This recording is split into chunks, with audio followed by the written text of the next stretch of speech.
So hello students, here we are talking about the poem of class 10th Dust of Snow. इसके जो writer हैं वो Robert Frost हैं। आ letter to God की ये poem है।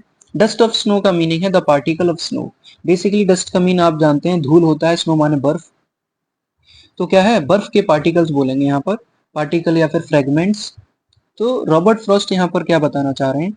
रॉबर्ट फ्रॉस्ट, पढ़ते हैं पहले। The way a क्रॉ Shuk down on me the dust of snow from A hemlock tree.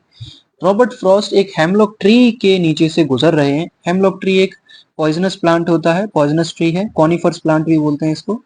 Snowy area में मिलता है, मतलब जो हाईएस्ट पीक वाले एरिया है वहां मिलेगा। बोला जाता है सुकरात को इसी हेमलॉक ट्री के पॉइजन से मारा गया था, डेथ करी गई थी।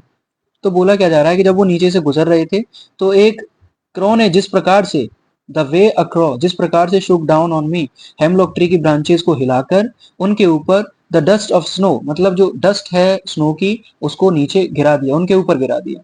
तो कुछ पार्टिकल्स उनके ऊपर गिर गए। तो हुआ क्या, has given my heart a change of mood.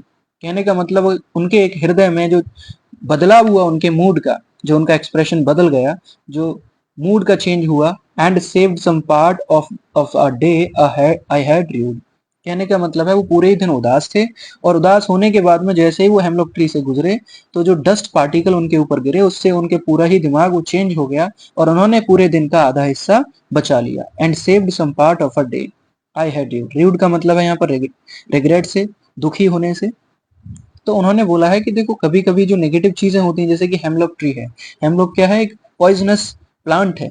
तो इससे क्या हो जाता है कि ये पॉइजनस है, तो हम मानते हैं कि पॉइजनस चीजें पॉइजनस ही रहती हैं। तो कभी कभी होता है कि बिटर चीजें भी आपका दिन ठीक कर सकती हैं। Okay, thank you.